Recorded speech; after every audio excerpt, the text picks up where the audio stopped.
Eto nga't hindi na ako tinatanan ni Pixie dahil sa treats na ito.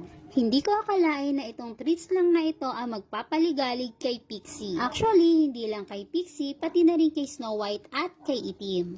Eto nga, tingnan nyo at nakabantay pa nga. Eto nga at sinubukan ko pang timbangin para lang ma-prove ko kung talaga bang 500 grams siya at tamang-tama nga ang timbang nito. Binuksan ko na nga itong beef stick at tignan nyo naman kung gaano kalalaki yan.